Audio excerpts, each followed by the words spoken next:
quote-unquote Boulder Hall resident, although there's a difference in probably the decades that we've inhabited Boulder Hall. As you can see, the title is a bit perturbing because it shows, again, that in networking, like in many other fields of engineering, language is limited and therefore one has a tendency to borrow from other more prosaic areas. So rather than spend time waxing eloquently, or not so eloquently on his CV, let me introduce him and let him basically do the talk. Thank you. Good morning, everyone, and thanks for inviting me over to give a talk. So, my talk will be on the power of distributed telescopes, and this is a joint work with Mokiba Rajab, who's my student at Hopkins, and Fabian Monrose, who's a faculty member at Hopkins. So, let me start by giving you an outline of my talk. So, the talk is all about actually worms, computer worms, network worms.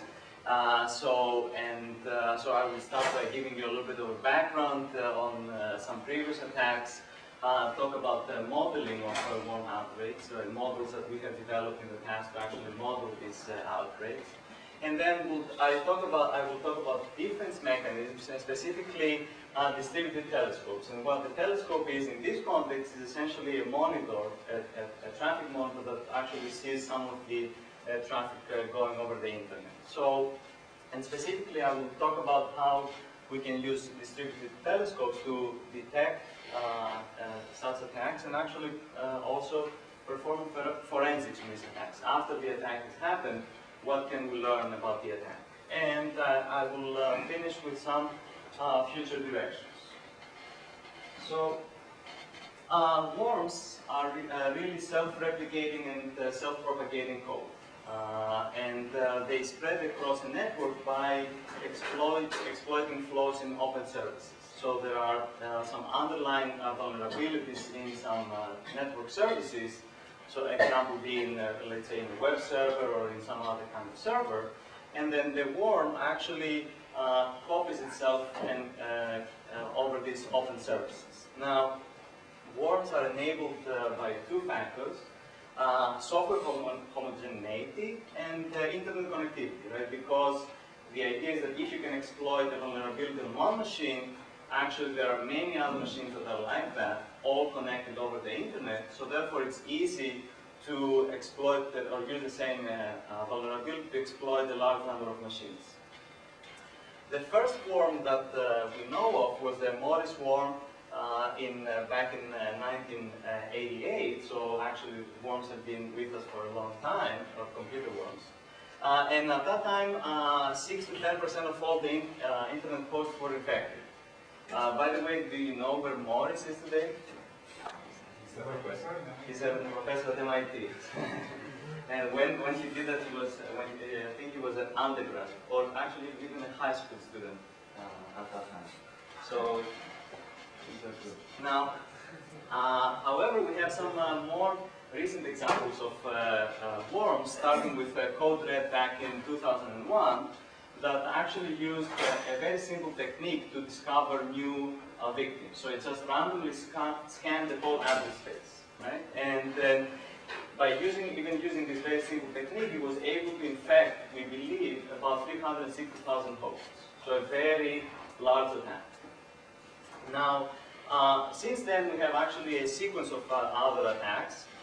Code Red and NIMDA, back in 2001, very shortly actually after the original Code Red, used a different technique, which we call preferential scanning. So rather than scanning the whole address space with the same probability, these worms actually chose a solution where they scan the local area much faster rather than the remaining address space. And the idea is that, again, because of software homogeneity, if you were able to infect one host in one area, there's a big probability that there are hosts like that in the same area, so it makes sense to kind of scan in the local area. And actually, we'll come back to that.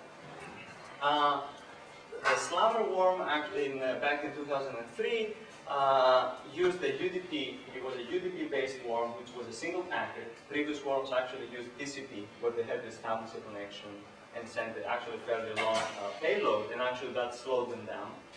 However, slammer was actually it was a single packet. The infection was carried in a single packet. It scanned 90% of the internet in 10 minutes.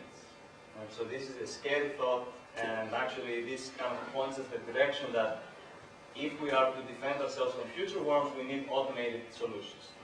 No human a solution that involves a human in the loop will be able to react in 10 minutes. And actually, the growth of the slammer worm was limited by the internet's capacity. The worm was sending so many probes that the internet as a whole didn't have enough capacity. So it was actually slowed down by the worm itself.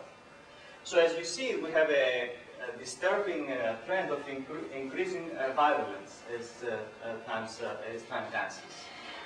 So because of this increase in virulence, there is a lot of interest in the research community of detection mechanisms. Right? So detection and containment mechanisms, usually called mitigation techniques altogether. Now, actually, slammer is not the worst, right? So there's been work that has shown that actually, the debate right now is whether it's less than a minute or a little bit over than a minute to actually scan the whole internet and actually infect a large percentage of the vulnerable hosts. So it's actually a very severe attack. So this is where we are. We started to actually generate models to figure out how do these worms really propagate in the network. And the first model that was proposed was actually the epidemiological model, which actually comes from worms that are actually biological viruses. Right? So it's something like this, and is the population size, right? In this case, the whole internet. S is the susceptible population, the potential victims. I are the infected hosts at time t. And beta is the scan rate, essentially because each guy sends beta scans per minute. Therefore, the increase in the number of infected hosts is equal to the number of scans that really, or to the percentage of scans that go to hosts that are already vulnerable, right? So beta times I is the total number of scans. S over n is the probability of going to or finding a vulnerable host. So this is the additional vulnerable host in the next time instance. So, and as you see, this actually has models only a random scanning work, right? So where the probability of scanning is equivalent. Now, if you solve this differential equation, you get a formula like that, which gives us this very well-known S-shaped formula. In the beginning, the worm kind of is very slow, but as it finds more and more victims, its scanning rate grows exponentially, and very quickly it can actually overtake the whole population. So here we have two lines. Actually, the predicted number of scans is the red line, and the blue line is the actual number of scans that we saw for code red 1, that actually used the preferred random scanning. The x-axis here is in hours, so you see like about 16 hours it was already completely had overtaken all the vulnerable hosts, and the x-axis is actually 250,000 hosts.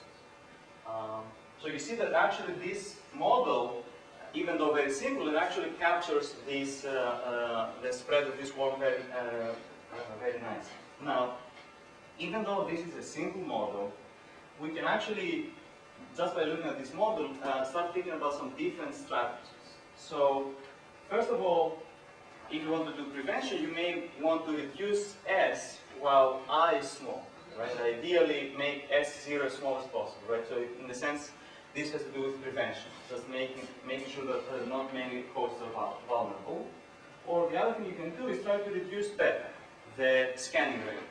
And there are people that you may have heard of the term tar pits, right? The term overuse reuse continuous. But the idea is to try to slow down the worm, so you cannot really send many reduced beta. Don't send so many scans. In your knowledge, you are either susceptible or infected. Right? Yes. So And there are extensions. So this is kind of the first model, and there were other models that were proposed to actually model the fact that people actually go and patch their systems. So you can be, even after you're infected, somebody might patch your system, so you're not really.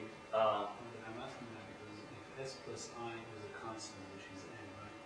What does that then mean to reduce S when I is small?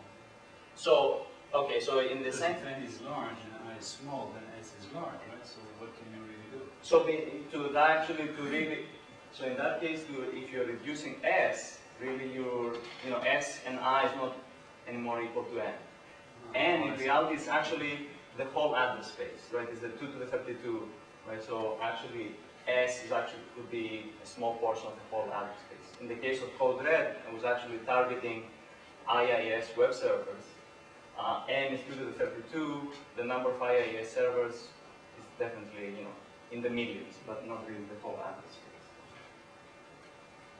So there was an extension to this standard epidemiological model called the AAWP model, and the main contribution of that model is actually to try to model the non-random scanning, the preferential scanning approach. So the AAWP model is actually a discrete model where the epidemiological model is a continuous time model. But the idea is actually also fairly simple, where T is the number, the size of the address space of the worm scans, N is the total number of vulnerable hosts in space, S is the scan rate, individual scan rate, and Ni is the number of infected machines at time I.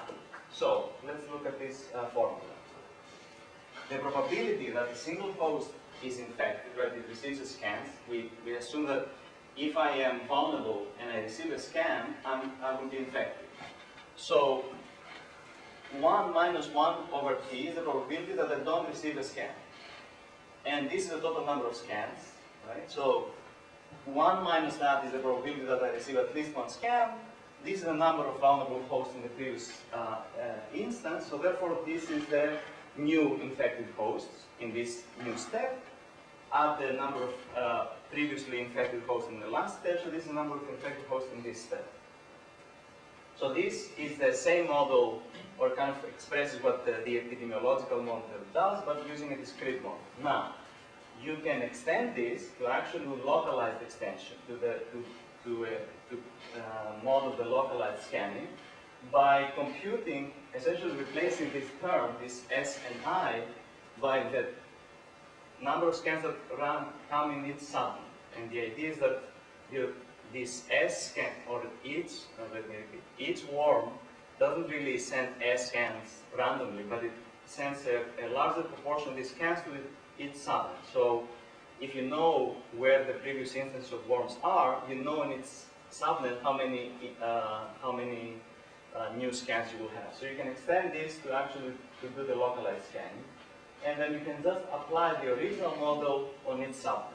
So this is the localized model. Now, however, both of these models actually made the assumption that the vulnerable population is uniformly distributed across the address space.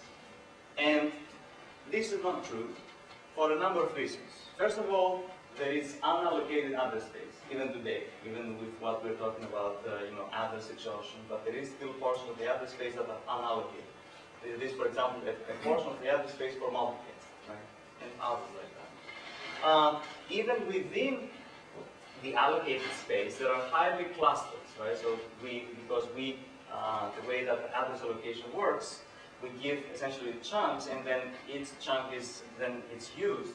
And even within each chunk, usage is not uniform, right? So especially large institutions that were in the game early, they got actually a large portion of the address space, but they are very sparse. On the other hand, people that came later, they got smaller portion of the address space, but they are very tightly populated. So for these three reasons, we argue that making this assumption of uniform distribution of the address space is non-realistic. And this is what we actually see in practice. So These graphs here actually show you the number. So the x-axis is the prefix rank. So we essentially take all /16 prefixes, right? All the, some we may call class D prefixes. There are 2 to the 16 of those. And then we rank them according to the number of vulnerable hosts in each prefix. So here is the prefix that has the most vulnerable hosts, the prefix with the second number of hosts, and so on. So here, and on both x-axis and y-axis are logarithmic. So you see actually this fairly straight line, which actually tells you that there is a power law, right? So that there is a very small number of prefixes that actually contain the vast majority of vulnerable hosts. But at the same time, there are many, many prefixes that contain very few vulnerable hosts, right? The 2 graphs here are, this is a graph that we collect, this is the data set we have from DShield, and DShield is essentially a distributed, you may have, IDS, intrusion detection systems. So people, lots of places have installed IDS, which actually have alarms when somebody tries to attack a system. So what DShield does is that actually collects logs from multiple IDSs and actually kind of publishes this log, which is, let's say, what's wrong in the internet today. Right? So this is essentially attacks recorded by DShield, and then we see this power log here, right? So it's a very strong indication that the distribution is far from uniform. Actually, the best fit is actually a log normal distribution. So what you mean by vulnerable population, you mean it was already revealed by an attempt? Yes. So not intrinsically. Not intrinsically. So so the DShield data set.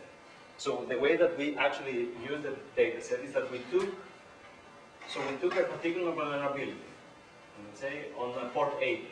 So we took all the guys that actually scanned port 80, and we say these must be hosts that were previously vulnerable. They are now infected, and they're now scanning. So we just use the source address to figure out where they are located.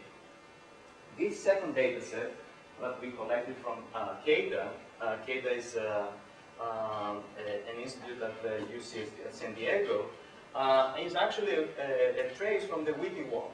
And I will talk about the Witty worm in a second. But these are all the sources that CADA's telescope saw of the Witty worm and how they are kind of, what is their distribution over the whole address space. So you see the same trend here, that there are actually a small number of prefixes that have the majority of vulnerable hosts, and then there are a large number of prefixes that have very few hosts. Right? So again, these 2 graphs show you that the population distribution is not very uniform. Now, previous models did not take that into account. So what we have done is that we have actually extended the AAWP model to take into account this non-uniformity in the distribution.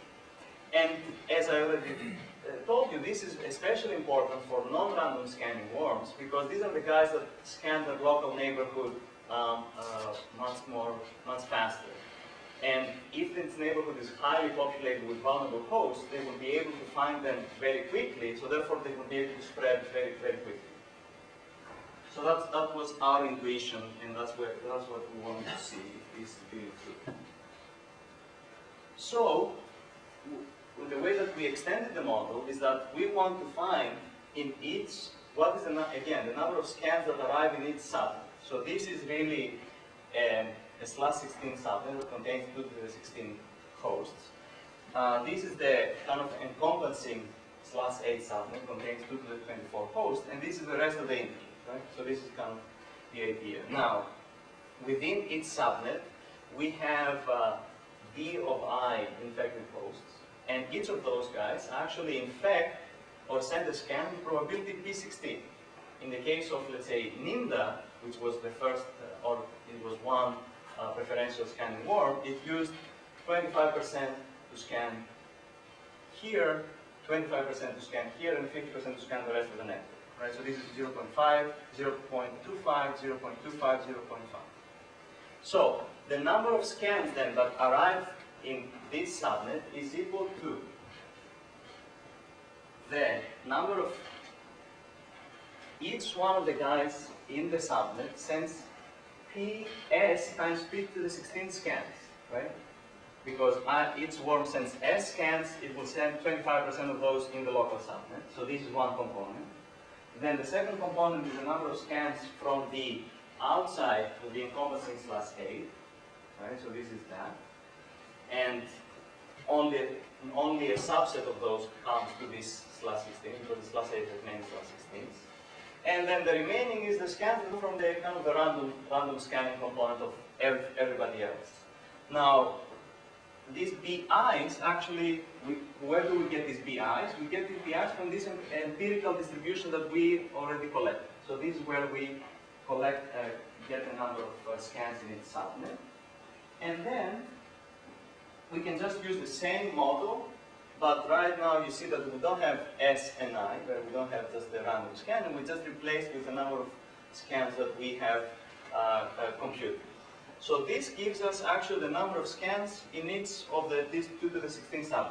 The total number of infected hosts is just the sum over all the different subnets, right? So this is the number of scans in each subnet. This is the total number of infected hosts every. Okay, so this is the model. Let's see what happens. This graph here on your left tells you, so we simulated actually a NIMDA-like worm where essentially we have 100 scans per time tick. P16 actually in this case is 0.5, so 50% of the scans go to the same 16, and the rest is 0.25 and 0.25. We assume that there are 10 to the 6th hosts, vulnerable hosts, uniformly distributed over the IP space. And the x-axis here is time ticks, and the y-axis is how many infected hosts we have. We have two lines. The first line is a uniform scanning worm, the dotted blue line, and the red line is a non-uniform scanning worm. And this is what was predicted by the AAWP model. And it has this thing that seems counterintuitive, that the non-uniform scanning worm is actually a little bit slower than you see it's actually a little bit below the blue line.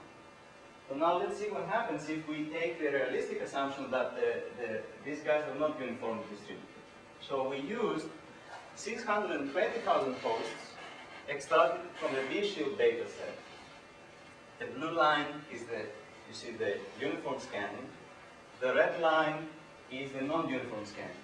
So you see a huge difference, right? So these guys are able very quickly to find their fellow vulnerable hosts within the local subnets, and they quickly acquire more, essentially, scanners, and then you have a very sudden increase, right? So, so this is actually what we are seeing in reality, and it's very different from what the AAWP model was predicting. It makes sense that if you think that the hosts are uniformly distributed, it doesn't make sense to scan your local neighborhood. Just scan everywhere, right? And because there are more hosts out there, you're wasting your time scanning more your local neighborhood. On the other hand, if your local neighborhood has many vulnerable hosts, it makes all the sense. And this is what the model actually shows. So this is what we have seen, what our extension to the AAWP model showed. So hopefully this graph by itself is motivation enough that we need defense, right? Essentially, you see these guys can actually ramp up very, very quickly. And since then, people have proposed in the literature techniques that are even faster, right? So you may have heard there's a paper called How to Own the Internet in Your Spare Time, where people actually gave some ideas of what could be done.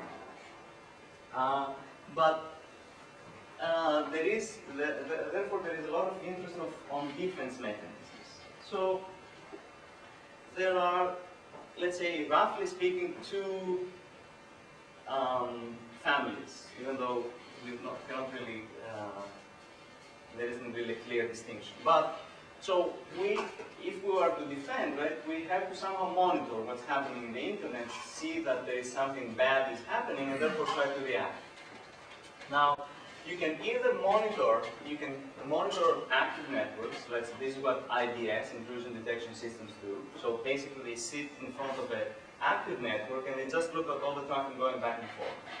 And there is a huge literature of anomaly detection algorithms of trying to figure out what is normal traffic, what is abnormal, and then try to separate the two. So this is one solution. The other is to actually monitor routable but unused IP space. And this is where the term telescopes comes from the paper by Moore back in 2002 that first used this term. So the idea is that there are portions of the address space that are allocated, but they are unused. Right? So for example, UCLA, the UCLA Computer Science Department has a /16 network, which is 65,000 hosts, and has about 1,000 hosts in there. So this is actually a huge portion of the address space that is unused. So, and monitoring traffic that, monitoring this unused space is very attractive. Why? First of all, you should not be seeing any legitimate traffic there. Right? Nobody should be trying to contact this address space. And therefore, forensic analysis and early warning is easy, in the sense that if you see anything going there, it's something that is abnormal. That is actually, there is a caveat to that. There are actually misconfigured systems, right? They can, because of there's an error, they just try to use this address. But the vast majority of contacts in this address space is really abnormal or malicious in some sense. And CADA actually deployed the first /8 telescope. So talking about unused space, the /8 is 1/256 of the whole address space. So CADA had one of those, and it really it's completely unused. So actually the partial to actually small portions of that are used. Now, so let's say, so we have this telescope, essentially a monitor that looks at this unused space. So what does it see? It sees a couple of things. It sees what we call backscatter. So, and what is backscatter? So, you know about DOS attacks, right? So somebody is attacking a victim, in this case, these guys here, these three machines here, but in many cases, DOS attacks use spoofing. And spoofing means that they just don't really use the real source address, somebody else's source address, and they do that to actually hide themselves. So, because they use random source addresses, these victims actually reply, and it turns out that some of these random addresses really belong here, so the telescope sees those things, kind of echoes of an attack happening somewhere else. And this is called backscan. So then they also see worm scans, right? Because we said that these telescopes kind of randomly scan the address space, they will be able to, or they will kind of send their scans through this space that nobody's there, but the monitor sees all this traffic. So this is what the monitor does, the telescope does. Now, actually, the size of this telescope, the size of the monitor, which it actually is measured in the number of addresses that it scans, is actually very important. Here I have the top graph shows the view by telescopes with different size. There is actually a red line, which is actually the real infection.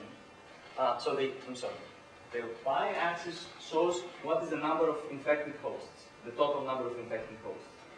The green line is actually the view of a telescope, of a /8 telescope, let's say like CADA's telescope.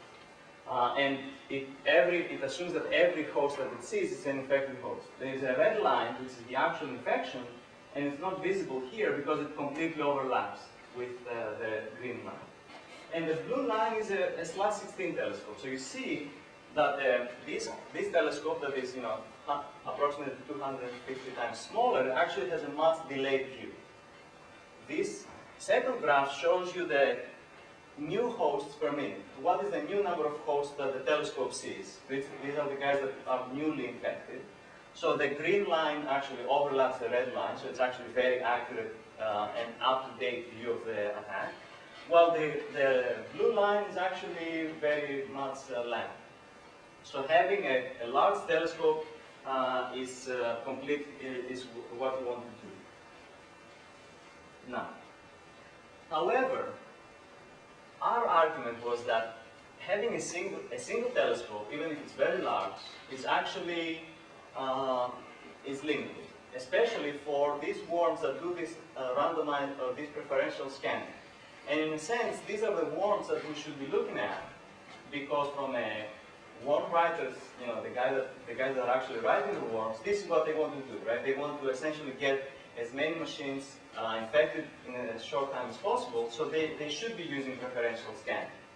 Now, if you're using preferential scanning, any single worm, wherever you put it, will actually see the majority of these random scans, but will not see the very fast scans that happen in these guys infect local neighborhoods, right? So you want, rather than having a single telescope, a single large telescope, you want to have a collection of smaller telescopes placed around, everywhere around the network, right? So this is, again, the intuition.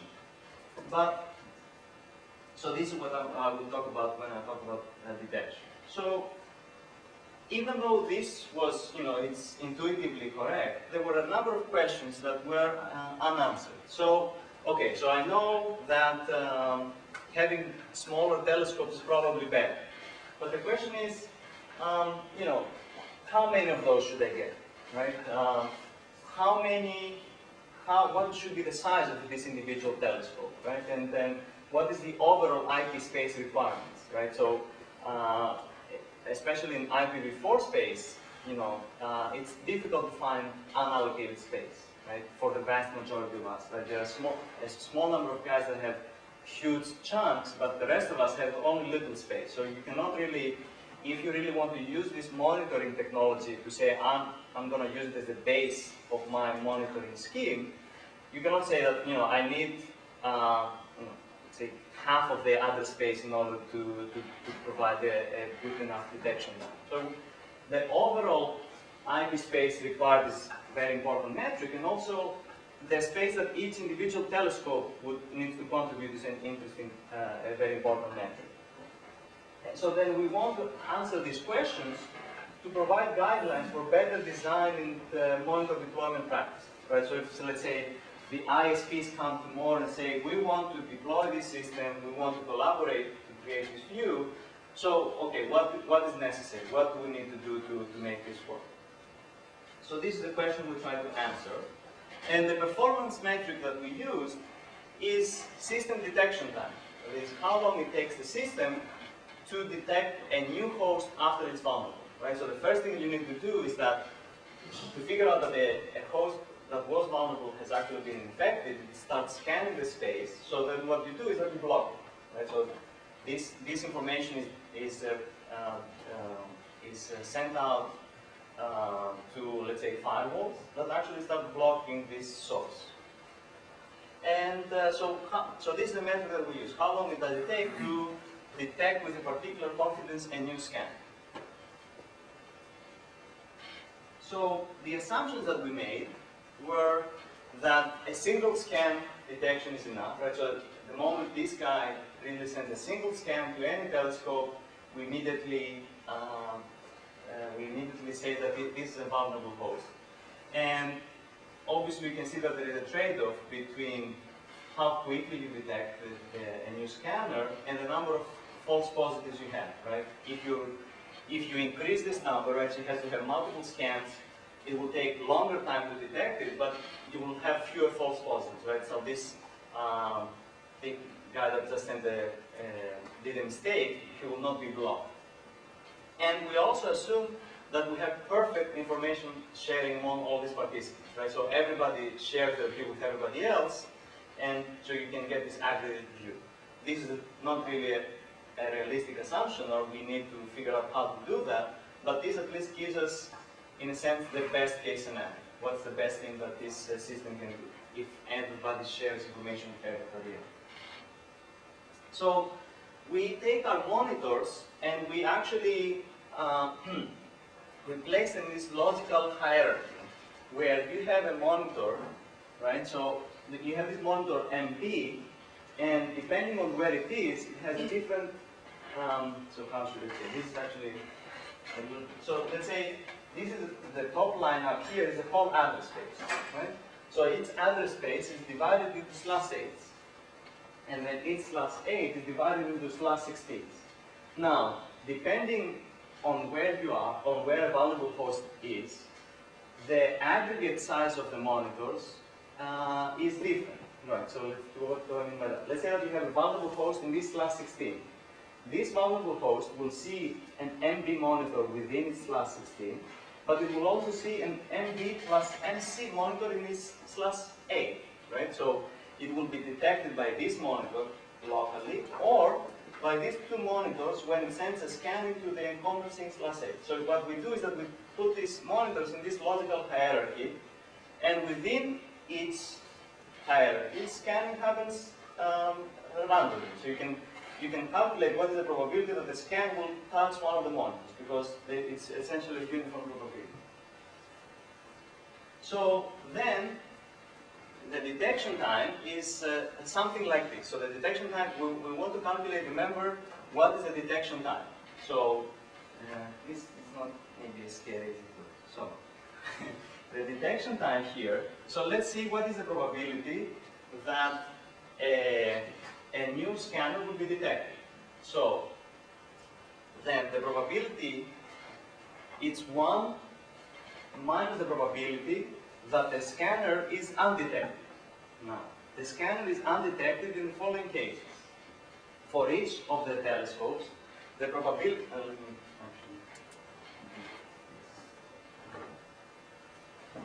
SL is the total monitor size in layer L, and P of L, PE of L is the coverage in layer L. Remember that the coverage actually varies. So, and SC is the total size in size L. And so from then the probability that a single scan touches the telescope is this or that. Right? So because the scanning happens randomly. If the scans, let's say, if the telescopes cover half of the other space, then half of the scans will go there. 1 minus that is the probability that the scan does not touch the telescopes. How many scans are sent? This many. So this is the probability that the scan will not be detected at any particular level. So to remain undetected, it should be undetected at each level. So this is the product here. So this term is the probability that the scanner is undetected. 1 minus that is the probability that the scanner is detected. So this is the probability PR. So this is the probability that the scanner will be undetected in time TD. You can solve that for TD and figure out how long it takes with a certain confidence that the scanner will be found after it sends many scans. Does that make sense? Hopkins example. This is a conditional probability, right? This is not an absolute probability. TD is not, TD is random. Right? Yeah. So we want, so let's say, we want to calculate, let's say that with probability 95%, or how long it takes to detect this guy with probability 95%. Right? So that's, we want to solve for TD. That, you know, after it sends all these scans all this time, then the probability that we will see him is 0.95. So we take essentially, okay, with confidence 95%, when are we going to see him? That by this time he will have at least sent one scan to the telescope. So what we did is that to evaluate that, we used an IndaLine scanner, a worm that actually uses preferential scanning, and we did 3 deployment strategies. We tried 3 deployment strategies. One is random monitor deployment. So we take a number of monitors and we randomly deploy them over the network. And then we tried 2 more. One where we actually knew where the vulnerable population is. So we tried to place these monitors kind of close to it. And because this is really unrealistic to actually know exactly where everybody is, we try to kind of tone it down to have a partial population node. We kind of roughly know where the vulnerable, potentially vulnerable hosts are. So let's put some telescopes to keep track of them. So these are the three strategies that we use. Now, this graph that it might be a little bit confusing, a 3D graph here, has on this axis we have the total monitor size, right? Because we take a monitor, and so this is the total size that we monitor. The y, or this axis here, actually shows the size of individual monitors. So here, if you have /8 and /8, means that you have a single monitor, right? But you can have a /8, and you can have multiple smaller telescopes, right? So you can divide your /8 and then cut it into smaller chunks. Or you can vary this size. Now, the y-axis shows you the detection time, how long it takes to detect a new scan. Now, a single /8 telescope, the Kepler case, for a single /8 telescope, it takes 940 time ticks to detect a new scan. However, 512 /17s take 230 time ticks. So it's an improvement, but the question is, okay, so what does this really mean? I mean, I see 230 here, 940, but what does this really mean? So in this, because a scanner sends 10 scans per second, in this 710 second difference, it will send 7,100 more scans, even with a very sparse distribution of vulnerable hosts. And this means that it will infect 2 victims before it's being detected. This is bad because this means that even if we block him, he has already infected 2 more, and it means that the infection continues to spread.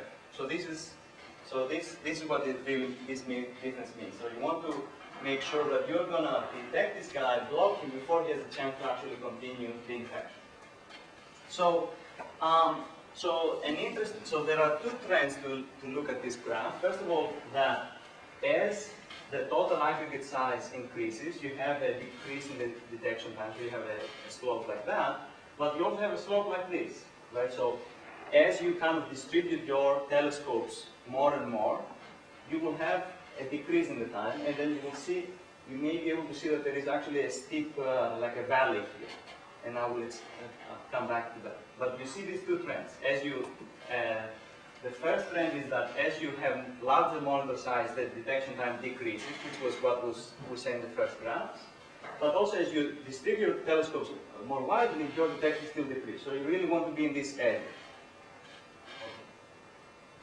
Now, but let's see what happens if, so this is like a if experiment, right? If we actually knew exactly where all these vulnerable guys were, so what we do is that we take our 512 telescopes and we put them in exactly those subnets that have the most vulnerable hosts. So you see, again, our /8 really has 940 time ticks. However, we can go as low as 9 time ticks, right? So 2 orders of magnitude lower. And then you see this huge dip around /17. Why is that? Because once your telescope is smaller than /16, it's /17, right? It can fit inside the /16. It can actually see those localized scans, which you remember that 50% of the scans go to the local /16. So then once your telescope is small enough to fit inside the /16, you will be able to see these localized scans, and then that's where you get this huge improvement. But then you ask, what happens if, can I keep going smaller? No, because after you get much smaller than this, then your telescope starts to be too small to actually see those scans very quickly. So really, this is kind of the sweet spot. This /17 is the sweet spot. But then you may say, okay, but we cannot really know this distribution ahead of time.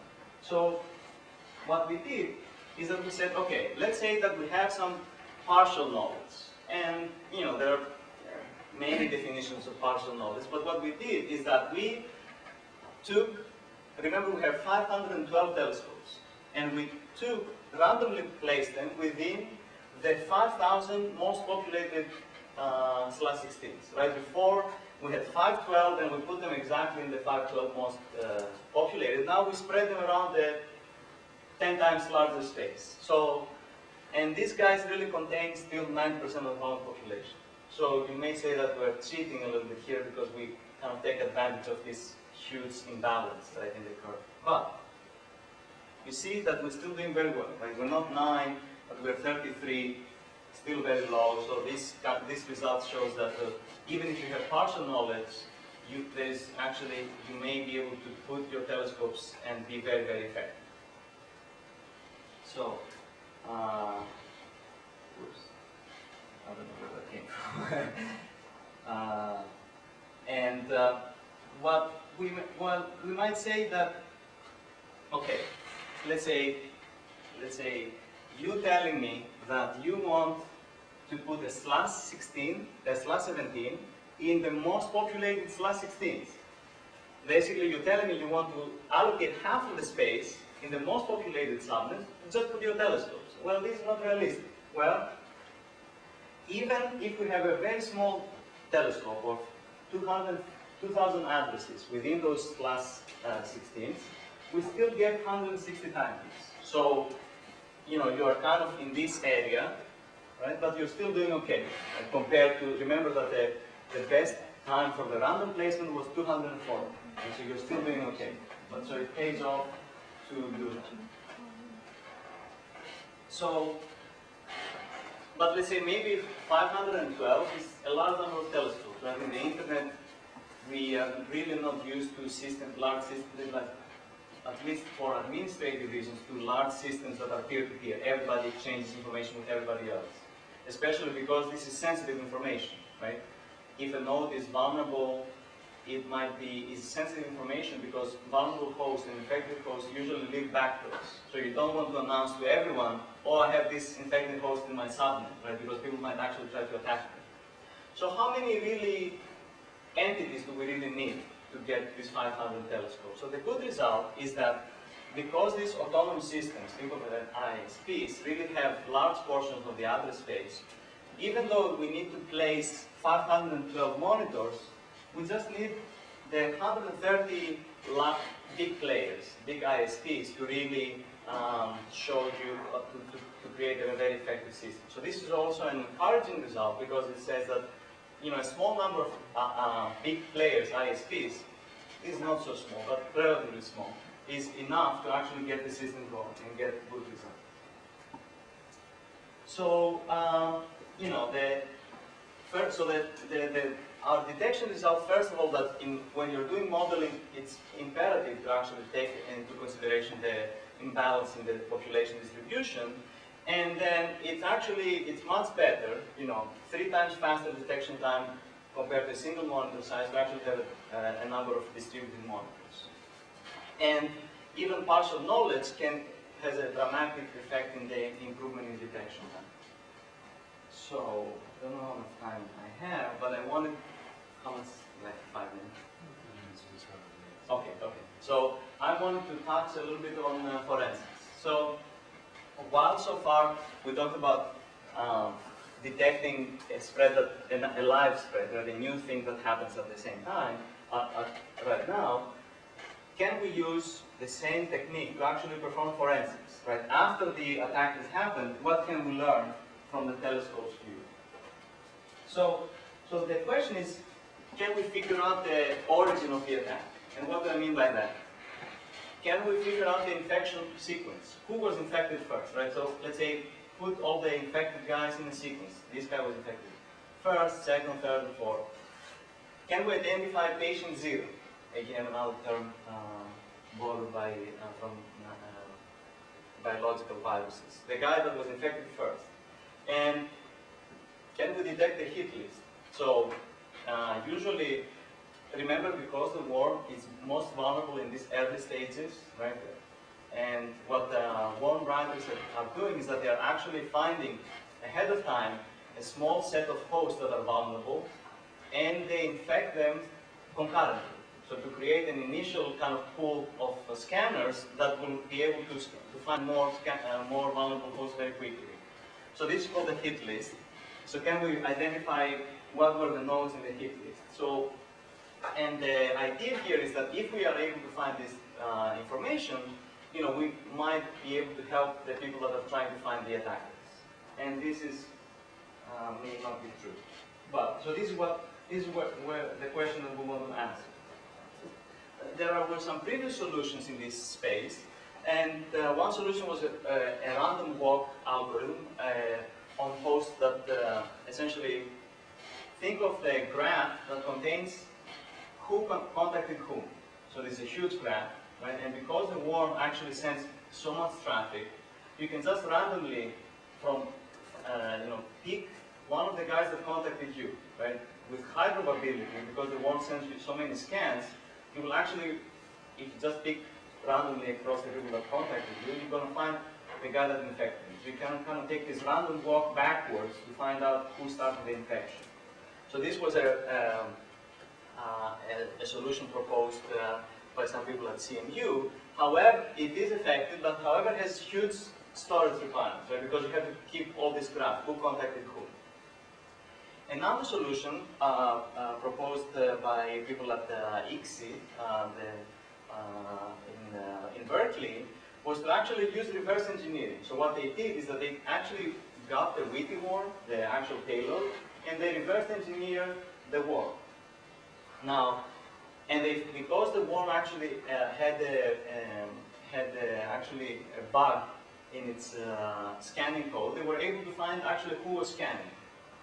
But this is really an ad hoc approach, right? It doesn't really work on every worm, and it's tedious and cannot be generalized. Right? You cannot really say, okay, it worked on witty, I can just do the same thing on another worm. So we want to see, can we use the history of telescope contacts to infer the sequence of infection? Intuitively, if I've seen some guy that contacted the telescope earlier, right, it's probably it was infected earlier. But that's not really true, and I will show you why. So what we are interested in, so we define two time intervals: the time to infect, TIN, which is how long it takes for a scanner to find another valuable host, and the time to detect, which is how long it takes after a guy is infected, how long it takes to contact the telescope. So this is the time to detect. So look at this picture here. So I1 is an infected host, and it takes TIN, to find the next guy, and then TD to scan the telescope, right? And then so this is the actual. At the top you have the actual sequence of infection, and at the bottom you have the view inferred by the telescope, right? So the telescope says, okay, this guy was infected first, this guy second, and so on. However, as this TIN decreases, right, because there are more and more infected guys, so things start to become tricky here. So let's see what happens. Now, if we use the same AAWP model, we can calculate how long it takes to infect a new infected host. Essentially take a formula and say how long it takes, how many scans are required to increase enough NI by 1. So if you solve that, you can actually find how long TIN is. And TD, you can essentially, here we assume that there's a uniform scanning worm, how long it takes to contact the telescope. Now you see that TD is fixed, right? It just has to do with the size of the telescope. However, TIN, actually number of infected hosts, so actually TIN goes down. So, then, the probability of error, so this is a case where we have an error. So what happens, right, now these are random variables. So, I1 was infected first, quickly found some other guys to infect, I2 and I3, and they quickly sent a scan, and the scan from I1 actually arrived late. So this is a case where the telescope actually sees an inverted view. Now, what is the probability of error? The probability of error is really the probability that these scans really arrive, the scans from these guys arrive faster than the scans from the original one, and trust me, Now, so this is the probability of error. So we also define a metric that kind of tries to find how similar is the view predicted by the telescope to the actual view. So we have a similarity metric here that actually is a weighted sum of, so the actual worm infection is 1, 2, 3, 4. The telescope has a different view. So basically it's a weighted sum of the difference between the ranks, right? So if this is very close, so then this will be 1. If they kind of go apart, it will be 0. Okay, so let's see. So we used essentially a /8 telescope, a Whitty worm outbreak. We used Whitty because this was the example that's shown by the Berkeley guys. So this graph here on the left, the red line is actually TD, the detection time. You see it's constant. The green line that you actually may not be able to see is TIN, right? So it actually, you see initially it's high, and then as more and more posts are infected, it actually goes lower, and at some point it actually crosses below. So this is around 4,000, actually 400 posts. The dots are actually simulation. So the lines is the model, theoretical model, and the dots are the simulation. So this is the evolution of TIN. So we see exactly this, and we also see that the model predicts what happens at least in simulation. And here is the evolution of PE, the probability of error. You see initially error is very low, but as you cross this 400 threshold, right, this probability starts going up. And after a point, right, 1,000 posts, the probability is already very high, right, 0.6. So at this point, you have kind of lost the game.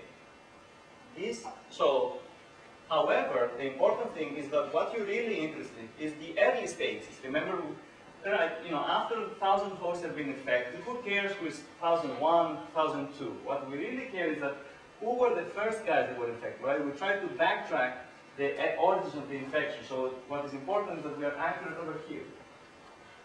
Now, so let's see this metric, the similarity metric. So you see that these graphs here shows the similarity metric as the infection evolves. So, and then the different lines have to do with different size telescopes. The red line on top is 2/8. The blue line is 1/8. So you see that the larger telescope you have, the greater accuracy you have. And this actually has to do with, remember, TD, right? The larger telescope TD is lower, so therefore it takes a longer time to cross below. So you need to have a large telescope, and here we see what is the effect of the vulnerable population size. When you have large populations, the accuracy decreases because it's easier to find another guy to infect. So therefore, the similarity increases more quickly. So the last thing to show you is that, okay, so we have made an assumption that the scanning rate is essentially uniform, right? So it's constant, and therefore there aren't really these guys that kind of scan very, very quickly, and therefore can find other guys to infect quickly before they are detected. So let's see what happens if this is not true. And we know that in reality this is not true, right? Because it has to do with the link that you're connected to. Some guys are connected, behind modem line, so they can send a small number of scans. Some guys are behind, a 100 Mbps link, so they can send a huge number of scans. So what is the effect of the scanning rate distribution? So you see here that, okay, the red line is the stable scanning rate, and the blue line is what we got from CADA for the Whitty worm, right? So the Whitty worm actually had and also power law distribution in the scanning rate. So there were a few guys that were scanning very, very fast. However, so you see that if there is this imbalance, your accuracy goes down, but this part here that is actually zoomed over here shows you that even for the different distributions, in the beginning, right, let's say first 100 posts, you are actually able to find these guys very accurately for the most time. Now, the last thing is, this is the second last thing, how can we find the hit list? Right, so remember that these guys that really are in the beginning and are scanning. So what we can do is that we can actually look at the inter-arrival time of scans in the telescope, right? So I saw you first, and then it took so much time to see the next guy, and then it took so much time to see the other next guy. Now, if there is a hit list, because these guys scan at the same rate initially, you will see actually that the inter-arrival time initially is very small. And then, so, okay, we already saw these guys that are in the hit list, and then, you know, slowly over time we keep seeing more and more coming until the worm has really taken off, and then we can see actually many coming. So this is what the simulation showed us, that this was the view at the telescope. And this was actually, if we looked at the wheaty worm, so it actually shows that exactly the wheaty worm showed this distribution, or showed this exactly effect. So we were able to just look at this to figure out that the hit list was about 100, and other tables have independently verified that they thought it was 180, but this is at least some indication that we can identify the hit list. So let me just talk a little bit about future directions. So, as I already mentioned, there are new techniques that we haven't seen, at least in real life, but that can actually increase the size of or increase the speed of the infection.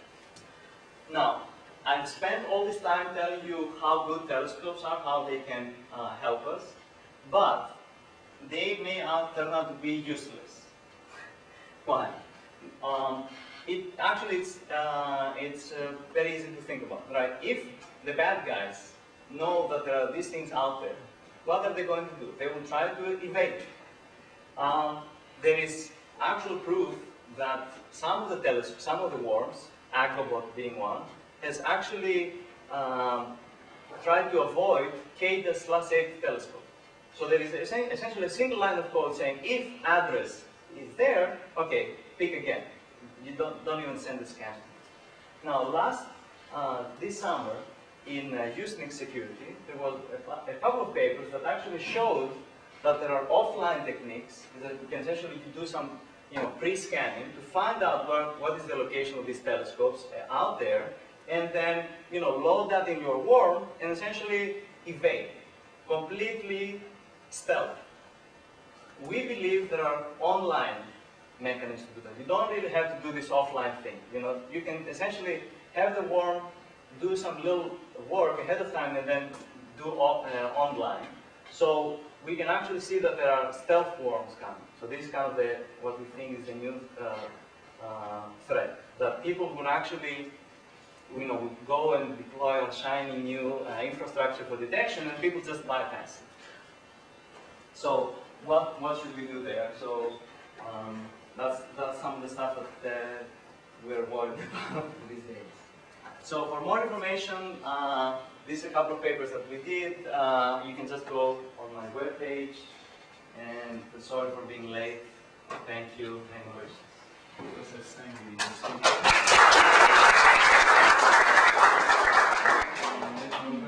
questions? Usually you're not shy, so. If this whole technique is going to be used to prevent propagation of viruses that we don't know in advance, what is the possible solution for a virus that just appears? For example, when Nida appeared or when Slammer appeared, no one knew what the signature was. So now think of a virus that starts propagating today. Now, how the approach can be useful for something that you don't know the signature. Right. So this whole thing is actually for what we call zero-day worms that we don't really know about. So the idea is that you have these telescopes, right? And really, you kind of see what's coming up. So if a new thing appears, they will be able to see that this is a new thing, right? So this is a new attack.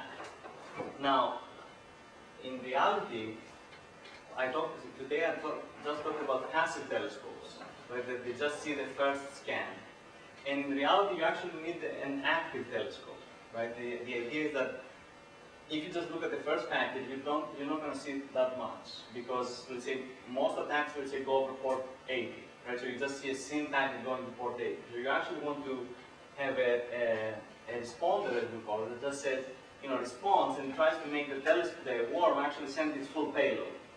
So there are actually a number of techniques that actually what they do is they collect these payloads and they try to automatically generate a signature by essentially doing a prevalence match, right? So I see lots of payloads that have this common substring or a collection of substrings, and they have been fairly successful to actually generate automatically new signatures for things that we didn't know in the past, right? Once you collect the payload, you can see, oh, this is a signature that I know. This is Nimda, this is code red, this is Agobot. Otherwise, you can see that there is actually a sudden increase in attack traffic that doesn't follow any of your known signatures. You generate a new signature, and then you load it in your IDS. At least that's the goal, right? And everything that has to do with network security is an arms race, right? So we have this.